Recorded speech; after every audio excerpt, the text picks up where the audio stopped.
नमस्कार, स्वागत है आपका न्यूज 18 JKLH में। मैं हूं आपके साथ अबू हुरैरा। आप देख रहे हैं JKLH प्राइम टाइम।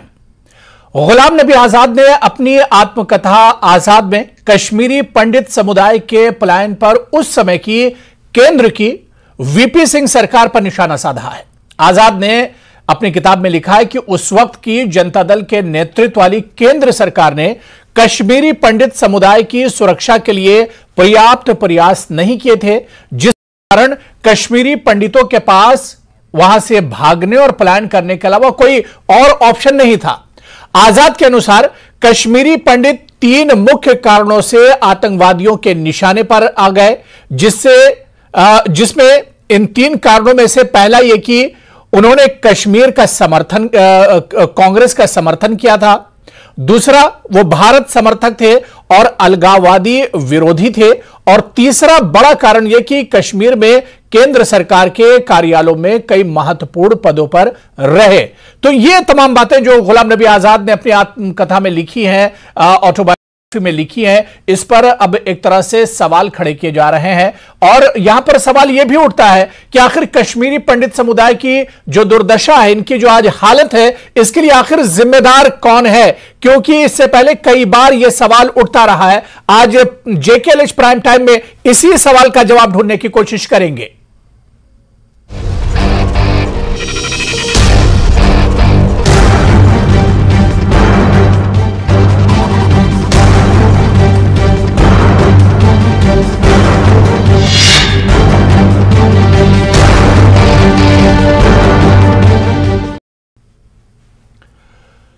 तो कश्मीरी पंडितों की जो दुर्दशा है, जो हालात हैं, इसके लिए आखिर जिम्मेदार कौन है? क्योंकि जब जब सियासत होती है और कश्मीर के बारे में और कश्मीरी पंडितों के बारे में, उस वक्त कुछ नए एंगल्स निकल कर आते हैं। और अब आप देखिए कि गुलाम नबी आजाद ने जो अपनी आत्मकथा लिखी है, जो उनकी ऑटोबायोग्राफी आई है, इसमें जो सवाल खड़े किए हैं और जो बातें लिखी हैं, इस पर भी अब एक तरह से चर्चा हो रही है। इस पर आज हम भी चर्चा करेंगे। बहुत खास मेहमान हमारे साथ जुड़े हुए हैं। बहुत जल्दी अपने मेहमानों का आपसे इंट्रोडक्शन करा देता हूं। मेरे साथ अमित रैना जी हैं, जो कि स्पोक्सपर्सन है रूट्स इन कश्मीर के। मेरे साथ निमरनदीप सिंह भुल्लर हैं, जो कि स्टेट स्पोक्सपर्सन है DPAP के। एडवोकेट मुजफ्फर इकबाल खान हैं, सीनियर लीडर हैं नेशनल कॉन्फ्रेंस से। अजय भारती जी हैं, जो कि ex-MLC हैं और BJP के स्पोक्सपर्सन भी हैं। मेरे साथ एक और खास मेहमान ठाकुर बलवंत सिंह जी हैं, जो कि ex-MLA और जनरल सेक्रेटरी हैं PCC के। सभी मेहमानों का बहुत स्वागत, बहुत इस्तकबाल है JKLH प्राइम टाइम में। मैं सबसे पहले अमित रैना जी आपसे ही शुरुआत करूंगा। कश्मीरी पंडितों से जुड़ा हुआ इशू है। अमित रैना जी, जिस तरह से आजाद साहब ने अपनी इस किताब में लिखा है कि उस वक्त जगमोहन, जो एक तरह से गवर्नर हुआ करते थे, उन्होंने कश्मीरी पंडितों से कहा था कि वो कश्मीर छोड़ के जम्मू चले जाएं, या और भी बहुत सी जो बातें गुलाम नबी आजाद ने अपनी किताब में लिखी हैं, क्या इससे आप सहमत हैं? देखिए, गुलाम नबी आजाद कांग्रेस में तकरीबन 50 साल रहे जी। 1986 में जब अनंतनाग में हिंदुओं के खिलाफ दंगे हुए, जिसे साउथ कश्मीर हिंदू राइट्स कहा जाता है, उस समय उसका इल्जाम मुफ्ती मोहम्मद सईद, जो प्रदेश कांग्रेस कमेटी के प्रेसिडेंट थे, उन पे लगा और गुलाम नबी आजाद जी से कुछ ना कहा गया। ये कहना आसान है कि 89 में सरकार केंद्र में VP सिंह की थी, मगर हमें ये याद रखना पड़ेगा कि स्टेट में, जम्मू कश्मीर में, उसमें सरकार नेशनल कॉन्फ्रेंस और कांग्रेस की गठबंधन सरकार। और 2006 में जब गुलाम नबी आजाद मुख्यमंत्री थे जम्मू कश्मीर के, उस वर्ष कुख्यात आतंकवादी बिट्टा कराटे, जिसने कश्मीरी हिंदुओं का नरसंहार किया, खुद एडमिट किया, उसे बेल मिली। और उस बेल को लेकर जज जस्टिस वानी ने कहा कि प्रशासन ने बहुत ही बेकार और इन्वेस्टिगेशन करी है, और उसके बाद सरकार ने उस बेल के खिलाफ अपील भी नहीं करी। तो ये घड़ियाली आंसू हैं, और ये कश्मीर के नेताओं की मुझे नहीं पता क्या है, अपना क्या छुपाना चाहते हैं, कहीं ना कहीं अपना गिल्ट छुपाना चाहते हैं कि बार बार जगमोहन थ्योरी पे आ जाते हैं। अगर जगमोहन जी का कोई कंट्रीब्यूशन रहा है कश्मीरी पंडितों के विस्थापन को लेकर, तो एक ही रहा है कि उन्होंने उनके पृथक प्रयास से कश्मीरी पंडित भूखे नहीं मरे। उन्होंने उनसे जो बन सका वो 2-4 महीने उसके बाद जो रहे वो गवर्नर, जिसमें वो जितनी भी थोड़ी बहुत मदद दे सकते थे विस्थापितों को उन्होंने दिया। इसके अलावा ये हर बार अपना गिल्ट छुपाने के लिए बार बार निरंतर जगमोहन को ब्लेम करते हैं। और जो सबसे बड़ी बात जो उन्होंने नहीं बताई है वो ये है कि कश्मीरी पंडितों को इसलिए भी टारगेट किया गया क्योंकि वो एक स्पेसिफिक धर्म से आते थे और जो इस्लामिस्ट थे कश्मीर के, जो समय आतंकवाद चला रहे थे, जो सेपरेटिस्ट ग्रुप था, उनको कश्मीर कुफ्र फ्री चाहिए था, उन्हें काफिर फ्री चाहिए था और उसमें हिंदू कहीं ना कहीं फिट नहीं बैठे। बिल्कुल। तो कहीं ना कहीं जिस तरह से अमित रैना जी ने कहा कि अपनी गलतियों को छुपाने के लिए बार बार कश्मीर के जो तरह की बातें करते हैं और अपनी जो खामियां हैं वो दूसरों पर एक तरह से छोड़ने की कोशिश करते हैं। मैं निमरनदीप सिंह भुल्लर जी आपके पास आना चाहूंगा। भुल्लर जी, जिस तरह से अमित रैना जी ने कहा, एक तरफ गुलाम नबी आजाद साहब ने जो अपनी बुक में तमाम चीजें लिखी हैं वो, और दूसरी तरफ जिस तरह से अमित रैना जी ने कहा कि कश्मीरी लीडर, और क्योंकि अब यहां पर बात गुलाम नबी आजाद साहब के बयान की हो रही है, तो कहीं ना कहीं अपनी गलती को छुपाने के लिए दूसरों को एक तरह से मोर्दे इल्जाम ठहरा रहे हैं। पहली बात तो मैं ये स्पष्ट करना चाहूंगा कि जो गुलाम नबी आजाद हैं उनका कद ऐसा नहीं है कि वो किसी एक पर्टिकुलर कम्युनिटी को वो फेवर करें या किसी को टारगेट करें, ऐसा बिल्कुल नहीं है। कश्मीर में सिख भी रहते हैं, कश्मीर में कश्मीरी पंडित भी रहते हैं, बाकी समुदाय के लोग भी रहते हैं। ये बात बिल्कुल सही है कि अगर किसी टाइम पर ये ऐसे वाकयात हुए कश्मीरी पंडित भाइयों के साथ, वो तो मैं आज भी बोलता हूं कि आज भी सेंटर में जो है नरेंद्र मोदी सरकार है, तो क्या आज कश्मीरी पंडितों के साथ हर एक चीज, ये जो घटनाएं हो रही हैं, जो टारगेटेड किलिंग्स हो रही हैं, क्या वो बंद हो गई? अगर आप देखेंगे टाइम जो गुलाम नबी आजाद जब मुख्यमंत्री बतौर मुख्यमंत्री रहे और जो गुलाम नबी आजाद ने जो उनका कंट्रीब्यूशन रहा अपने जम्मू कश्मीर के लोगों के लिए, वो सराहनीय एक उनका। गुलाम नबी आजाद ने अपने दौर में क्या किया वो बात अलग है। गुलाम नबी आजाद ने जब पंडित मारे जा रहे थे, उन्हें वहां से भगाया जा रहा था, उस वक्त उन्होंने क्या किया, उस वक्त उनका कंट्रीब्यूशन क्या था, यह सवाल उठता है। गुलाम नबी आजाद जब भी जिस भी पोजीशन पर रहे, उनका कंट्रीब्यूशन जम्मू कश्मीर के लोगों के लिए बिल्कुल सराहनीय रहा और भारतवर्ष में उनकी हर एक जो उन्होंने कंट्रीब्यूशन किए, हर एक ने उसको सराहा। और इसमें को भी ऑडियो दे दिए, कुछ कहना चाह रहे हैं जी। मैं आपसे पूछ रहा हूं, 2005 से 2008 मार्च तक वो मुख्यमंत्री रहे, कश्मीरी पंडितों के वापस पुनर्निवास को लेकर क्या काम किया उन्होंने, एक बता दीजिए। 1990 में गुलाम नबी आजाद का एक बयान बता दीजिए, 1986 में एक बयान बता दीजिए। मैं एक्शन की बात भी नहीं करूंगा, मैं बयान की बात कर रहा हूं। और 2000 रैना साहब मैं आपको बताने जा रहा हूं, मुख्यमंत्री रहे, उनका एक प्लान बता दीजिए कश्मीरी पंडितों का वापस कश्मीर में पुनर्वास को लेकर, और यह भी बता दीजिए कि बिट्टा कराटे की बेल को लेकर उन्होंने क्यों निर्देश दिए कि इसको किया जाए। बस यही सवाल है मेरा आपसे। रैना साहब, आप 2.5 साल, रैना साहब मैं आपको जवाब दे रहा हूं, अब आप बिल्कुल शांति से सुने। 2.5 साल की अगर आप बात करते हैं कि गुलाम नबी आजाद ने क्या किया, मैं आपसे पूछता हूं, आप 2014 से बैठे हुए हैं, आप लोगों ने आज तक कश्मीरी पंडितों के लिए क्या किया, उनके पुनर्वास के लिए? आप इस चीज को पहले स्पष्ट करें। आप पूछने का हक तब रखते हैं, पहले आप में नहीं हूं, आपने क्या क्या किया। मैं सरकार में नहीं हूं, मैं सरकार में नहीं हूं, और मैंने क्या किया मुझे पता, मैं सरकार में नहीं हूं। मैं आपके घर पे वोट मांगने नहीं आता हूं, आप आते हैं मेरे घर पे वोट मांगने, तो आप जवाब देंगे, मैं नहीं दूंगा। विस्थापित मैं हूं, आप नहीं है, जवाब मैं मांगूंगा। और जब आप आज आपके नेता बढ़ चढ़कर कह रहे हैं कि वो उन्होंने बहुत कुछ किया, तो मैं वही पूछ रहा हूं क्या किया है, जवाब दे दीजिए क्या किया है। उन्होंने कश्मीरी पंडितों के लिए बहुत कुछ किया है, इसको बताने की भी जरूरत नहीं है। मैं आपको बता देना चाहता हूं, कुछ नहीं किया है। जो काम अगर किया है तो वो तो बताइए, भाजपा नहीं कर पाई। अगर कुछ किया तो वो बताइए। मैं बता रहा हूं आपको, आप सुनने का थोड़ा दम रखें। अगर 2.5 साल जो काम मुख्यमंत्री बतौर मुख्यमंत्री गुलाम नबी आजाद ने किया, वो पिछले 2014 से लेकर आज तक वो केंद्र की सरकार नहीं कर पाई। आप अपने पहले फैक्ट्स को जाकर चेक कीजिए। अरे क्या किया भाई साहब बताइए, वही तो पूछ रहा हूं। मैं अपने तो क्या नहीं किया मुझे ये बताएं आप। पहले मैं आपसे पूछना चाहता हूं क्या नहीं किया मुझे ये बताएं। कुछ नहीं किया, आप बताइए क्या किया, बताइए। कुछ नहीं किया, फिर आपको मालूम ही नहीं है, फिर आप डिबेट में ले लीजिए, अगर यही नहीं पता मुमकिन हो तो वर्सेस जंग में दोनों को ले लीजिए डिबेट के लिए, या बताइए या बोलिए मुझे नहीं पता। नहीं मुझे क्यों नहीं पता, फैक्ट्स आपको नहीं पता क्योंकि कुछ कहा ही किया ही नहीं उन्होंने। मैं आपसे सब उन्होंने सबके लिए किया है, उन्होंने चाहे वो कश्मीर सिख थे उनके लिए भी किया, चाहे वो कश्मीरी पंडित थे उनके लिए भी किया, चाहे वो और किसी समुदाय के लोग थे उनके लिए भी किया।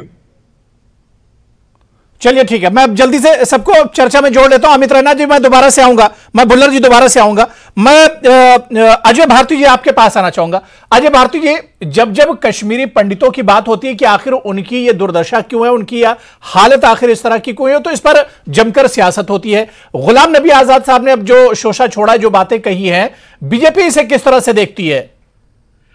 हुरेरा साहब, पहले तो मैं एक चीज बताऊं, उम्मीद की जाती थी कि कांग्रेस से आजाद होने, आजाद सचमुच में आजाद हो जाते बायसेस से, आजाद हो जाते झूठ बोलने से, लेकिन बहुत दुख के साथ कहना पड़ता है उन्होंने वो सारी लेगेसी अपने कंधों पर अभी भी रखी हुई है। यह समझना जरूरी है, 1980 में जब वो सेंटर में कांग्रेस पार्टी में आ गए, तब से लेकर 2020 तक जब तक वो कांग्रेस में थे, वो कांग्रेस पार्टी के अहम नेता थे, पार्टी के भी और सरकार के भी। वो तब भी थे जिस प्रकार से अमित रैना जी ने कहा कि जब 86 में कम्युनल अटैक्स हुए तब भी थे, वो चुप बैठे। वो 89 का इलेक्शन याद कर दीजिए, जब कॉफिन्स रखे गए थे, उस वक्त वीपी सिंह की सरकार नहीं थी, उस वक्त गुलाम नबी आजाद साहब सरकार में थे, उनकी पार्टी की सरकार थी और उनके दोस्त डॉक्टर फारूक अब्दुल्ला की नेशनल कॉन्फ्रेंस की सरकार थी। जब यहां पर वोट डालने के लिए कॉफिन्स रखे जाते थे और वो चुप बैठे, वो खुद इतने डरे हुए थे, वो कैंपेनिंग के लिए कश्मीर नहीं आए। वो हमको बताते हैं कि जगमोहन जी ने कहा, वो मुझे बताइए कि टिकलाल टकलू जी की जब निर्मम हत्या हुई तब किसकी सरकार थी, कौन प्राइम मिनिस्टर था, कौन मुख्यमंत्री था? जब नीलकंठ गंजू जस्टिस जो सेशंस जज थे, उनकी जब हत्या हुई कौन था? 83 में जब यहां पर क्रिकेट मैच हुआ था, उसमें जो उपद्रव हुआ उस वक्त कौन मंत्री थे, और मंत्री किसके? लॉ एंड जस्टिस के। क्या जस्टिस इन्होंने किया? और इसके बाद इतना ही नहीं, जब उनके नेता जिनके वो बहुत प्रिय थे, जिनको इन्होंने लाया था, राजीव गांधी जी, जब वो ऑल पार्टीज मीटिंग के साथ यहां पर 90 में आए श्रीनगर, जो उन्होंने नाटकबाजी की, उस वक्त आजाद साहब ने क्या किया? कहने का मतलब यह है, ये पूरे जिम्मेवार है। जिस प्रकार बाकी नेता है उसी तरह बराबर के जिम्मेवार है गुलाम नबी आजाद साहब, कश्मीर को बर्बाद करने में, कश्मीर से कश्मीरी हिंदुओं को निकालने में। मैं एक छोटा, उन्होंने एक बताया कि हम शायद बड़े पोस्टों पर थे, वहां पर इसलिए मारे गए। जी जी, मुझे बताइए सरला तिक्कू किस में थी? वो एक नर्स थी।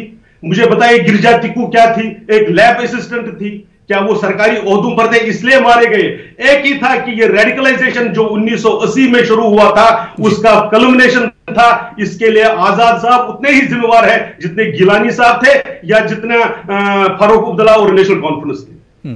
चलिए ठीक है, मैं एडवोकेट मुजफ्फर इकबाल खान साहब, क्योंकि उस वक्त अलायंस सरकार थी जिस वक्त की बात हो रही नेशनल कॉन्फ्रेंस और कांग्रेस की, और कहा जाता है कि उस वक्त डॉक्टर फारूक अब्दुल्ला ने बिल्कुल कर दिया था।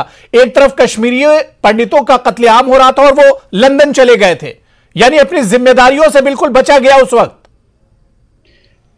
हर एक चीज आपने शायद मैंने अभी बुक पढ़ी नहीं है, मगर एक चीज बड़ी सही उन्होंने कही कि जब फारूक साहब की मर्जी के खिलाफ यहां गवर्नर साहब को भेजा गया था, तो फारूक साहब वाकया ही उस वक्त रिजाइन कर दिया था उन्होंने, वो चले गए थे। और जब पलायन हुआ, जब माइग्रेशन हुई कश्मीरी बरादरी, कश्मीरी पंडित बरादरी की, उस वक्त नेशनल कॉन्फ्रेंस की सरकार नहीं थी। उस वक्त गवर्नर राज था, जगमोहन जी यहाँ के गवर्नर थे, और इसमें भी कोई नहीं कि उनको जब मुंतकिल किया गया तो उस वक्त सरकारी जो कन्वेंस थी वो दी गई थी। वो एक बुरा शगुन था। और उसके बाद मैं एक चीज को मैं तस्लीम करता हूँ, रैना साहब ने भी कहा और अभी भी जो हमारे यहाँ पैनलिस्ट थे वो ये कह रहे थे कि उसके बाद किसी भी सरकार ने कोशिश नहीं की या इस किस्म का माहौल क्रिएट नहीं कर पाए कि कश्मीरी पंडित बरादरी अपने घरों में वापस जा सके, आज तक नहीं कर पाए, जिसमें मौजूदा सरकार भी शामिल है या इससे पहले। हाँ, पहले सरकारों ने फिर भी कुछ न कुछ किया, जिस तरह पैकेज दिया, प्राइम मिनिस्टर पैकेज था कि भाई जितने भी कश्मीरी पंडित वहां से शिफ्ट हुए हैं उनके लिए स्पेशल कोटा दिया गया कि उनको वहां मुलाजमतें दी जाए और उनको सिक्योरिटी में उनको रेजिडेंस भी दिया जाए, ताकि वो आस्ता आस्ता अपने उसी अपनी अपनी जगहों पर जाकर वो दोबारा बहाल हो सके, वहां रह सके और मिक्सअप हो जाए वहां लोगों के साथ। लेकिन उसमें पेशरफ्त बहुत कम हुई। अपॉइंटमेंट जिनको दी, तो ये पेशरफ्त करता कौन? ये पेशरफ्त एनसी की तरफ से होती या पीडीपी की तरफ से होती या कांग्रेस की तरफ से होती? जो वहां की ट्रेडिशनल पार्टियां थी वही तो पेशरफ्त कर। बीजेपी की तरफ देखो, ट्रेडिशनल पार्टीज कोई भी जो है, आप किसी ट्रेडिशनल पार्टीज के जिम्मा ये नहीं लगा सकते। मैं हालांकि मैं किसी पार्टी का यहाँ ना पीडीपी का तर्जमान हूँ, ना कांग्रेस का और ना वहाँ की लोकल पार्टीज का, लेकिन लोकल पार्टीज की जिम्मेदारी उतनी नहीं है जितनी जो इस वक्त जो सरकार है उनकी है। प्रोटेक्शन देना, चाहे वो प्रोटेक्शन पर्सनल की हो, प्रॉपर्टी की हो, ये प्रोटेक्शन जो है ये बेसिकली मौजूदा हुकूमत की जिम्मेदारी है। और मौजूदा हुकूमत ने, मैं माजरत के साथ कहूंगा, पूरे भारत में डंडोरा पीटा और बिल्कुल आपने दुरुस्त शुरू में फरमाया कि सियासत के लिए को इस्तेमाल किया गया, लेकिन उनकी बेहतरी के लिए किसी भी सरकार ने, सेंटर में जितनी भी सरकारें आई, किसी ने कोई इनिशिएटिव लिया भी अगर, तो उसमें आगे कोई उसमें तरक्की नहीं हुई। चलिए ठीक है, ठीक है। मैं बहुत मुझे ब्रेक पर जाना, लेकिन उससे पहले ठाकुर बलवंत सिंह जी को भी मैं जोड़ लेता हूं जो कांग्रेस से हैं। बलवंत सिंह जी, सर, गुलाम नबी आजाद ने अपने इस किताब में लिखा है कि कश्मीरी पंडितों की दुर्दशा इस वजह से भी हुई या टारगेट पे इस वजह से भी आए क्योंकि उनमें ज्यादातर कांग्रेसी सपोर्टर थे। हालांकि उस वक्त तो गुलाम नबी आजाद भी कांग्रेसी हुआ करते थे, लेकिन उन्होंने एक बड़ी वजह यह भी लिखी है। देखिए, कश्मीरी पंडित भाइयों के साथ जास्ती हुई है और उसमें मैं ये कहूंगा कि गुलाम नबी आजाद साहब ने 2-3 बातें छोटी छोटी की हैं। जो बड़ी बात है वो उसमें नहीं आई है, क्योंकि जो मेजॉरिटी कश्मीर की जो मेजॉरिटी थी वो कश्मीरी पंडित के साथ खड़ी नहीं हुई है। वहां की लीडरशिप उस टाइम, आपको पता है 1948 में जब रेडर्स, जब कवालियों ने हमला किया कश्मीर पे, तो एक एक कश्मीरी डंडा लेके खड़ा हो गया, हमलावर हो होशियार, कश्मीरी है तैयार। लेकिन यहां इनकी कश्मीरी पंडितों के ऊपर हमले होते रहे और कोई लीडरशिप जो है उस टाइम, मैं माफ करना, चाहे जितने भी थे वो चाहे डरे हुए थे या क्या था। और पाकिस्तान का वहां से पार से, पाकिस्तान से जो इंटरफिल्ट्रेशन, वो वहां से मिलिटेंट्स जो आ रहे थे, इन्फिल्ट्रेशन जो हो रही थी वो पूरी पीक पे थी। और उस टाइम जो लोकल पार्टीज हैं जो चुप के बराबर हो गई। मैं I agree with my friend कि जो सरकार मौके की होती है उसका फर्ज बनता है लोगों को प्रोटेक्शन देना। उस टाइम जनता दल की सरकार थी, supported by Bharatiya Janata party. ये VP Singh ji prime minister थे, मुफ्ती मोहम्मद सईद साहब होम मिनिस्टर थे, and there government was supported by Bharatiya Janata party. तो उस टाइम भारतीय जनता पार्टी भी बैठ के तमाशा देखती रही जी, प्रोटेक्शन नहीं दे पाए।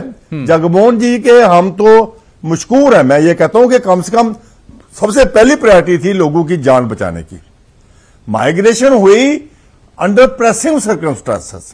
अभी ये कहते हैं वहां लगा देते, वहां लगा देते। मैं आजाद साहब के ओपिनियन के साथ एग्री नहीं करता हूं। ये छोटी छोटी बातें हैं। नेशनल देशभक्त तो ये थे, उसमें तो कोई दो राय, कश्मीरी पंडित देशभक्त थे। और नंबर 2, जो पोजीशन है, जो पोस्ट इनके पास थी कश्मीरी पंडितों के, क्योंकि मैं उस टाइम भी काफी एक्टिव था जी, वो पोस्टें टेम्परेरी फिल कर ली गई लोकल से, जो कि नॉन कश्मीरी पंडित से, जो चाहे टेलीग्राफ था, चाहे वो पोस्ट ऑफिस थे। आप उस टाइम की हिस्ट्री देखें, वो सारी पोस्टें तकरीबन उस वीपी सिंह जी की सरकार के time, which was supported by Bharatiya Janata party, वो पोस्टें काम चलाने के लिए फिल कर ली गई। अपने अपने दलीलें और सबके अपने अपने दावे हैं। जिम्मेदार इसमें कौन है? क्योंकि जब जब कश्मीरी पंडितों के दर्द और उनके जख्म की बातें होती हैं, उस पर सियासत तो जरूर होती है, लेकिन इसके लिए जिम्मेदार कौन है, ये बातें सिर्फ बातों में ही रह जाती हैं। बहुत छोटा सा ब्रेक लेंगे। तमाम मेहमान हमारे साथ जुड़े हुए हैं, फौरन हाजिर होते हैं, इसी चर्चा पर चर्चा करेंगे।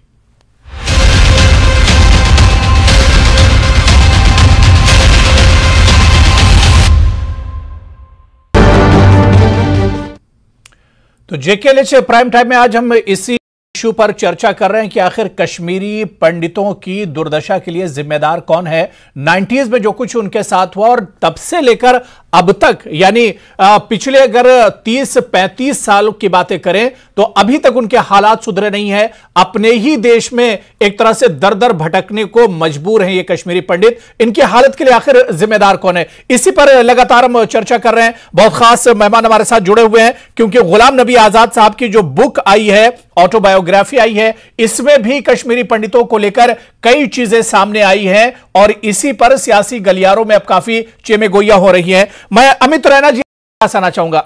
अमित रैना जी, गुलाम नबी आजाद साहब ने अपनी बुक में जो बातें कही वो तो कही हैं, लेकिन अब सवाल ये उठता है कि 30 से 35 साल हो रहे हैं अपने ही देश में कश्मीरी पंडित, और आप लोग एक तरह से दर दर भटकने को मजबूर हैं। आप आज भी जो सरकार कहती थी और जितनी भी सरकारें हैं, सबने यह वादा किया कि कश्मीरी पंडितों को वापस कश्मीर लाया जाएगा, लेकिन आज 30-32 साल के बाद वो कश्मीरी पंडितों का मसला हल नहीं हुआ है। आज भी वैसे ही कश्मीरी पंडित। देखिए, कश्मीरी पंडितों का मसला हल नहीं होगा। बिल्कुल, वो इसलिए नहीं हल होगा क्योंकि वोट बैंक में कश्मीरी पंडित का नंबर बहुत ही इनसिग्निफिकेंट है जी। हमारा इस्तेमाल किया जा सकता है वोट बाकी प्रदेशों से, बाकी लोगों से कलेक्ट करने के लिए, बट हमारा मसला हल नहीं किया जाएगा क्योंकि हमारा वोट बैंक नंबर बहुत ही कम जी। और जो कुछ भी प्रयास अगर किसी सरकार ने किया है तो वो हाफ अटेड प्रयास रहा है। क्योंकि देखिए, कश्मीरी पंडित, पहले तो शब्द का ही इस्तेमाल, माइग्रेंट, कश्मीरी पंडित स्वेच्छा से नहीं निकला कश्मीर से, उसे निकाला गया। तो पहले ही शब्द का इस्तेमाल माइग्रेंट करना अपने आप में दर्शाता है कि गवर्नमेंट रिकॉग्नाइज ही नहीं करना चाहती कि उसके कार्यकाल में कुछ ऐसा हुआ जिसको पूरा देश, पूरी सरकारों को शर्मनाक होना चाहिए, शर्मसार होना चाहिए। बिल्कुल। दूसरी बात है कि आपने 35 साल में एक कन्विक्शन नहीं करवा पाए हैं आप अनगिनत किलिंग्स को लेकर, मगर हर कोई नेता प्रयास करता है कि किसी तरह से ये एक अलबाय दे दिया जाए आतंकवादियों को, जिहादियों को और इस्लामिस्ट को। अब आप इन्होंने क्या कहा जी, कश्मीरी पंडित कांग्रेसी थे। पहला व्यक्ति जो मारा गया उसका नाम था टिकलाल टपलू। वो भारतीय जनता पार्टी के लीडर हुआ करते थे, किसी भी एंगल से कांग्रेसी नहीं थे। उसके बाद बिट्टा कराटे अपने इंटरव्यू में खुद कहते हैं कि सतीश तिक्कू को मैंने मारा क्योंकि वो जन था। जस्टिस नीलकंठ गंजू एक जज थे, किसी पॉलिटिकल पार्टी से कोई एफिलिएशन नहीं था उनका। तो अनगिनत कश्मीरी पंडितों को मारा गया और देखिए क्या जस्टिफिकेशन दिया जाता है कि वो ऊंचे ओहदों पर थे। एक तो ये गलत बयान है, और दूसरा अगर ये बयान सही भी है तो क्या ये जायज ठहराता है किसी को मारना कि वो अपने कार्यकुशलता से, अपनी क्षमता से अगर किसी ओहदे पर पहुंचा है तो उसे मार दिया जाए? ये जस्टिफिकेशन अपने आप में सेट करना ही बड़ा खतरनाक है, बड़ा डेंजरस है कि आज आप एलबाई दे रहे हैं उन आतंकवादियों को कि आपने जो किया, चलिए जी उसका एक उसका किसी भी निर्दोष व्यक्ति को मारने का कोई कारण नहीं हो सकता। और अगर वो किसी ओहदे पे पहुंचा, हालांकि ये झूठ है, मैं फिर भी अगर मानूं कि वो सच कह रहे हैं, अगर वो किसी ओहदे पे पहुंचा है उसको मारना फिर भी जस्टिफाई नहीं होता। तो ये निरंतर प्रयास जो एक्चुअल क्रिमिनल्स हैं उनको ना पनिश करना, पर्दा डालना सच्चाई पे, और जब तक आप ये निरंतर करते रहेंगे कश्मीर की समस्या कभी नहीं सुलझेगी। बिल्कुल। मैं अजय भारती जी आपके पास आना चाहूंगा। अजय भारती जी, जिस तरह से अमित रैना जी ने कहा कि दरअसल कश्मीरी पंडितों का मसला अब वोट बैंक से जुड़ गया है, उनके पास वोट डिजिट असल में इतना बड़ा नहीं है, इस वजह से मसला हल नहीं हो रहा है। मैं अजय भारती जी, सीधा सीधा सवाल यह कि बीजेपी 2014 के बाद से सरकार में आई और उसने कई बार वादा किया, हालांकि उससे पहले की सरकारों ने भी वादे किए लेकिन वादे वफा नहीं हुए। बीजेपी पिछले 2 टर्म से सरकार में है और कश्मीरी पंडितों का दुख दर्द एक तरह से वो समझती भी है, लेकिन मसला हल नहीं होता है। इसमें क्या वजह है इसकी?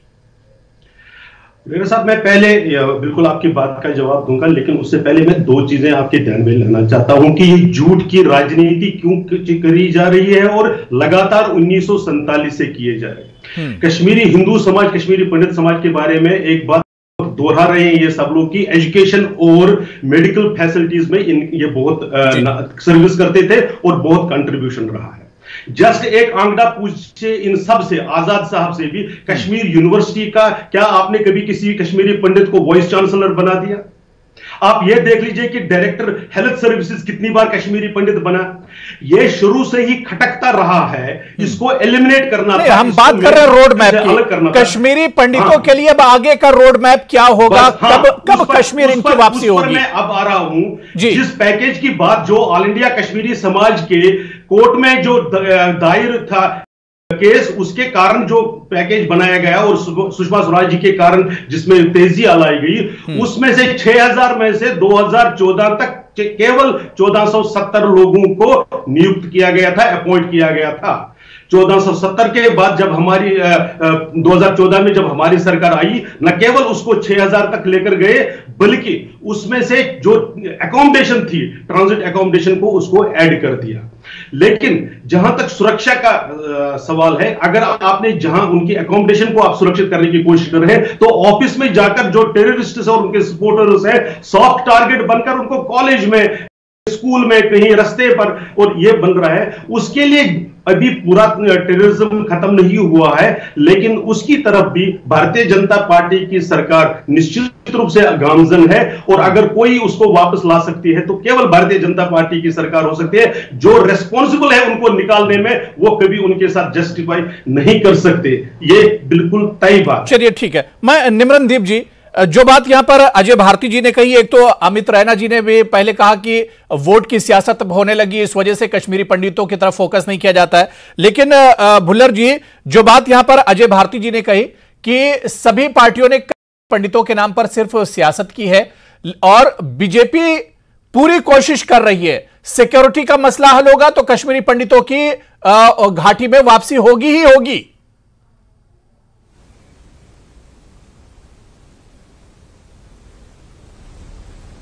निमरनदीप जी,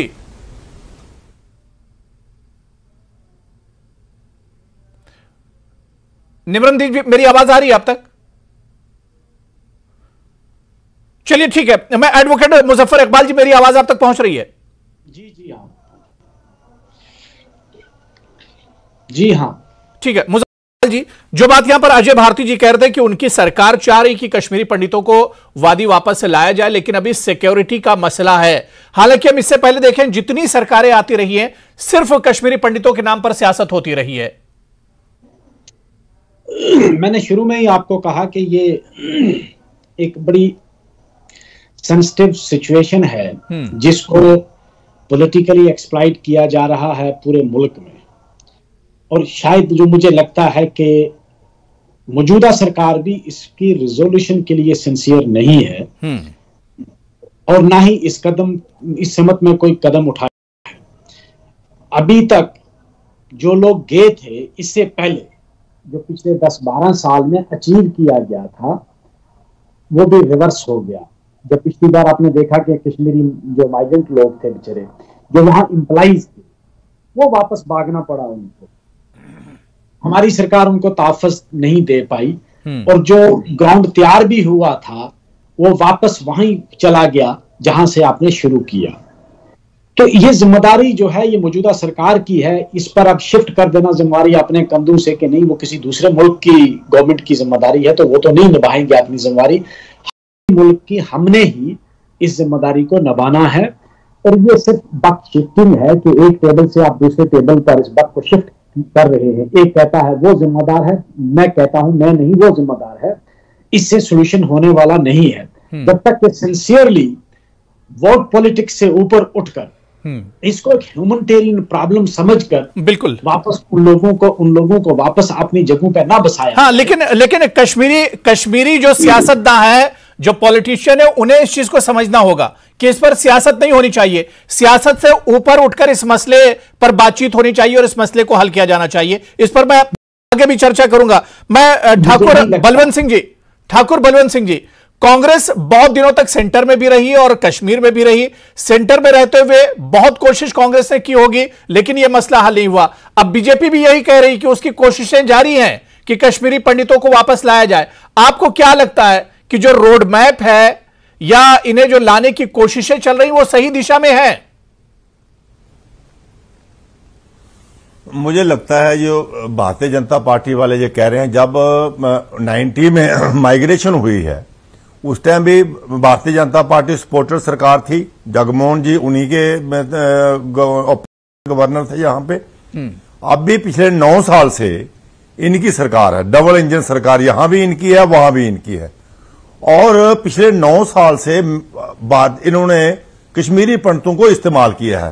तो पूरे देश में, चाहे वो महाराष्ट्र हो, यूपी में, कश्मीरी पंडितों का जितना ताकता और इन्होंने इस्तेमाल किया। कश्मीरी पंडित वापस जाएंगे कश्मीर। मुझे let me complete please, let me. ये बताएं इनके नेता पिछले 1990 में 1 मिनट मुझे लेते रहे भारती जी, मुझे 1 मिनट लेट मी कंप्लीट। वहां पर और वो यहां पर क्यों बैठे रहे जम्मू में? Let me complete.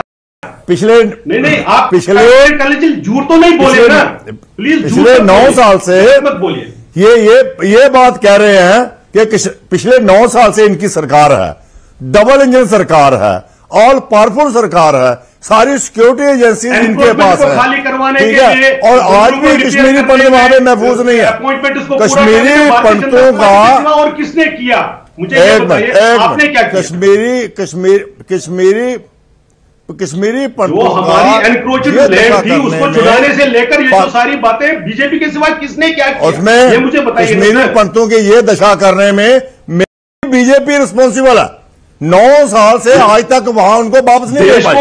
पूरे देश में उनका डंका बजा के दोष दे रही है भारतीय जनता पार्टी वोट बटोरती रही। आपने तो बढ़ती हुई फौजों को रोक लिया। आजकल वो जो कश्मीरी पंडितों की खजली कर दी इन्होंने, लिप सर्विस करके इनको ना कश्मीर में रहने के लिए छोड़ा, ना उनकी सपोर्ट की है इन्होंने। आज जो जितने पिछले दिनों लोग गए थे उनकी भी वो दुर्गति होगी, फिर भी वो भी वापस भागे। तो इनका जो क्लेम है, इनका एक ही काम है, वोट लेने। कश्मीरी पंडितों का नाम इस्तेमाल करना है, आप वोट लेने हैं, उसी बस यहीं तक है इनका। अब तो लोग एक्सपेक्ट कर रहे थे, अब बीजेपी के दोस्त कह रहे थे भारतीय जी जब कश्मीरी पंडितों का मसला उठता है तब उस पर सियासत होती है। पिछले 30 साल से कश्मीरी पंडित सियासत एक तरह से देखते आए हैं और सियासत बदलते रहे। सब कुछ है आपके पास, तुम 370 दफा तोड़ सकते हो, तुम 35 से हटा सकते हो, तुम लोगों पे सीबीआई लगा सकते हो, तुम ईडी भेज सकते हो, तुम लोगों को जेल में भेज सकते हो, तो तुम्हारे पास तो सारा कंट्रोल है। चलिए ठीक है, कश्मीरी पंडितों को देखिए मदन सिंह, मुझे बहुत छोटा सा ब्रेक से लौट तो हम बात करेंगे कश्मीरी पंडितों को लेकर। अब क्या कुछ रोड मैप तैयार किया जा रहा है, किस तरह से कश्मीरी पंडितों को दोबारा से घाटी वापस लाया जाए, कश्मीर वापस लाया जाए, इसके लिए क्या कुछ रोड मैप हो सकता है? हालांकि एडवोकेट मुजफ्फर ने बड़ी अच्छी बात कही थी कि पॉलिटिक्स से ऊपर उठकर इस इशू पर बातचीत होनी चाहिए, तमाम पार्टियों को जमा होना चाहिए। इसी इशू पर हम चर्चा करेंगे। तमाम मेहमान मेरे साथ जुड़े हुए हैं। बहुत छोटा सा ब्रेक।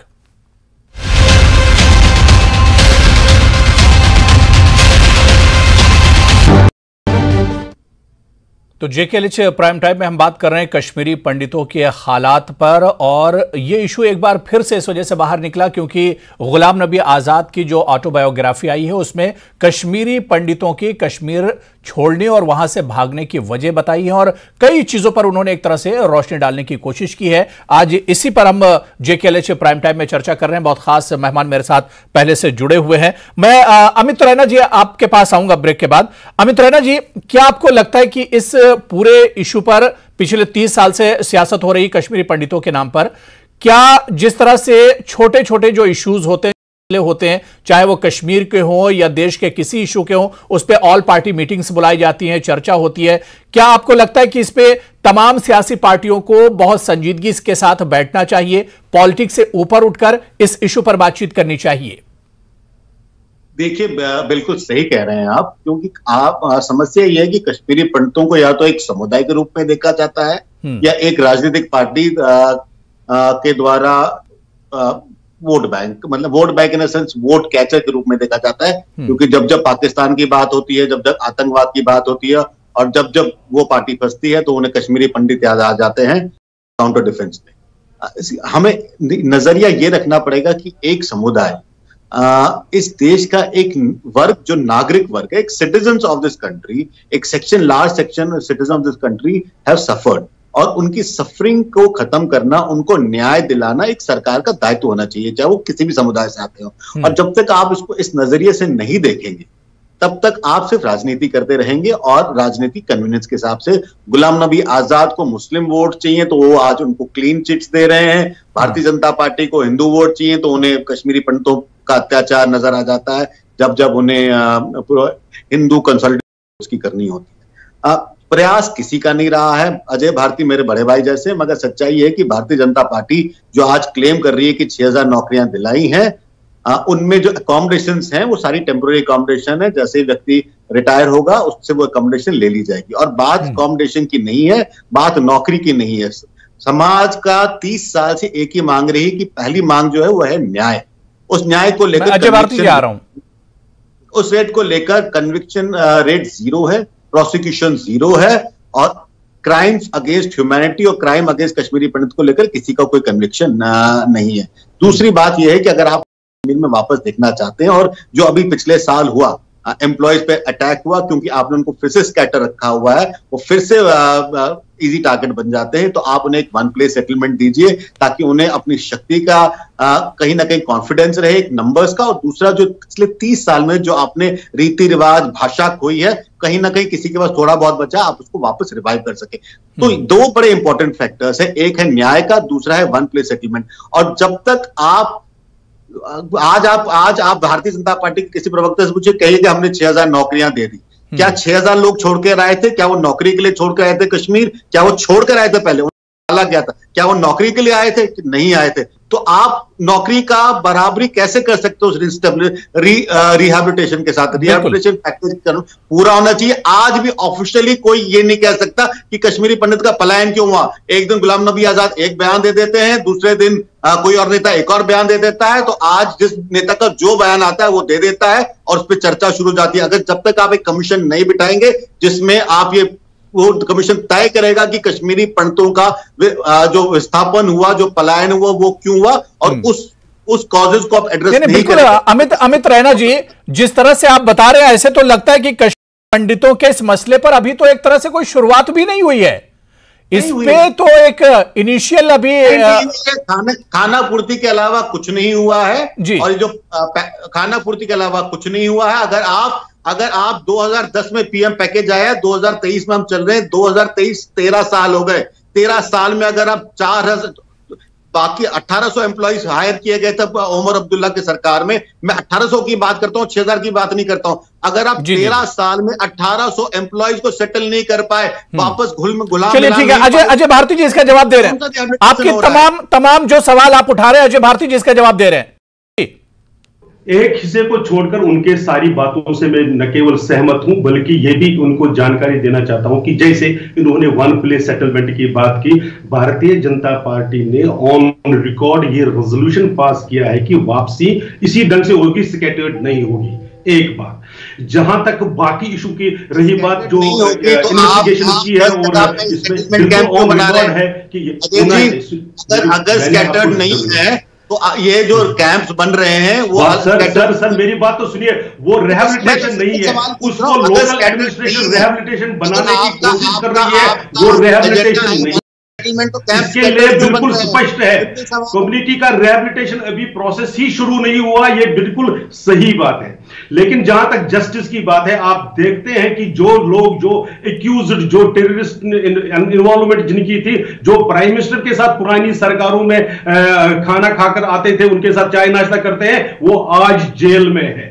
इसी तरह से जो हमारी एनक्रोच्ड प्रॉपर्टी है, चाहे वो मंदिरों की हो, चाहे वो श्राइन्स की हो, आश्रम्स की हो, आज अभी आपने रिसेंटली देखा टीटवाल जैसे शहर में भी नई मंदिर की कंस्ट्रक्शन हुई, और उस वक्त जो जिस प्रकार से अमित शाह जी का, हमारे गृह मंत्री जी का स्टेटमेंट था कि ये सिविलाइजेशनल उसकी बिगिनिंग वापस है। तो इस तरह से जो प्रोसेस है वो अभी इतना आसान, मैं इसी सिक्योरिटी कंसर्न्स के कारण इतना आसान नहीं है, क्योंकि जो टेररिस्ट्स हैं, उनके सपोर्टर्स हैं, वो सॉफ्ट टारगेट्स ला रहे हैं। चलिए ठीक है, लेकिन रिहैबिलिटेशन ठीक है। बीजेपी का ये कहना है कि उनकी तरफ से कोशिश चल रही है। ठाकुर बलवंत सिंह जी, सर, जिस तरह से आपने अभी अजय भारती जी को सुना, उन्होंने कहा कि कोशिश चल रही है, क्योंकि हालात अभी उस तरह के नहीं है, लेकिन कोशिश बीजेपी की तरफ से पूरी चल रही कि कश्मीरी पंडितों को जल्द से जल्द वादी वापस लाया जाए। कितनी सच्चाई नजर आती है आपको? जमीनी हकीकत कितनी नजर आती है? They lack commitment.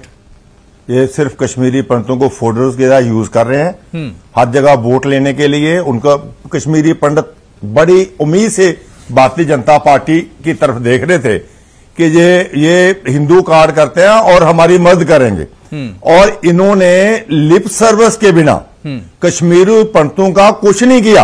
और आने वाले टाइम में भी जो मुझे दिख रहा है कि भारतीय जनता पार्टी की सरकार में मैं ये कह सकता हूं कि कोई रोड मैप नहीं है, कोई ब्लूप्रिंट नहीं है पंडितों को वापस लेके उनको सेटल करना, उनकी रिहेबिलिटेशन करना, कोई ऐसा दिख नहीं रहा। 9 साल डबल इंजन सरकार, कितने बड़े बड़े फैसले लिए इन्होंने। 370 तोड़ के 35 से तोड़ के बड़े फैसले थे। क्या कि कश्मीरी पंडितों का फैसला नहीं ले सकते थे? क्या उनको रिहेबिलिटेट नहीं कर सकते थे? क्या उनको एडवोकेट मुजफ्फर इकबाल साहब, क्योंकि जब तक कहा जाता है कि जो रिवायती कश्मीरी पार्टियां हैं वो नहीं चाहेंगे, जब तक कश्मीर के लोग नहीं चाहेंगे, यह मसला इतनी आसानी से हल नहीं होगा। आप लोगों को निकलकर सामने आना होगा। और बड़ी अच्छी बात आपने डिबेट के बीच में कही थी कि सियासत से ऊपर उठकर इस मसले को हल करना होगा। तो सर, कैसे यह मसला हल? देखिए, ये मसला जो है मौजूदा एस्टेब्लिशमेंट ही हल कर सकती है। फिलहाल जो मौजूदा एस्टेब्लिशमेंट है उसने तो जो लोकल लोग हैं, चाहे वो जम्मू के हैं चाहे कश्मीर के हैं, उनसे वो बहुत दूर है। मैं सच बताऊं आपको, उनके साथ कोई कनेक्ट नहीं है। चाहे वो तामीर और तरक्की का मामला हो, सियासी मामला हो, समाजी मामला हो, या आपका इकोनॉमी का मामला हो, जो मौजूदा जो एस्टेब्लिशमेंट है वो ग्राउंड पर कहीं आपको दिख नहीं रही है, और उनका लोगों से कोई राब्ता नहीं। लोग इस वक्त बहुत नाराज हैं और दूर हैं। रहा सवाल, मेरे एक साथी ने कहा, दोस्त ने, कि हमने टीटवाल में मंदिर बनाने से पेट नहीं भरता है, मंदिर बनाने से पंडित लोग वापस नहीं जाते हैं। ये लोगों को एक्सप्लॉइट करने के लिए मंदिर और मस्जिद की जो लड़ाई है। अजय भारती के बीच में आप बोल सकते हैं जल्दी से, मेरे पास समय नहीं बचा। उन्होंने जो आप देख लीजिए, जो टूरिस्ट फॉल के कारण जो एम्प्लॉयमेंट की अपॉर्चुनिटी, एक अकेले गंडोला में पिछले साल फाइनेंशियल ईयर में 100 करोड़ से ज्यादा बिजनेस हुआ है। वो कैसे हुआ?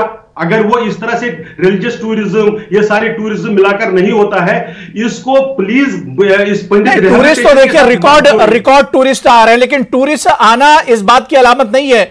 कश्मीरी पंडितों को आप कैसे ला रहे हैं, आपका कितनी तेज चल रहा है, ये इस पे एक तरह से दारोमदार होगा। पंडित रिहेबिलिटेशन के इशू के लिए नहीं मैं कह रहा हूं, मैं कह रहा हूं कि जो एम्प्लॉयमेंट जनरेशन है, लोगों के साथ बैक टू विलेज के ये हर नहीं देखिए, अब 30 साल से अपने ही देश में कश्मीरी पंडित दर दर भटक रहे हैं।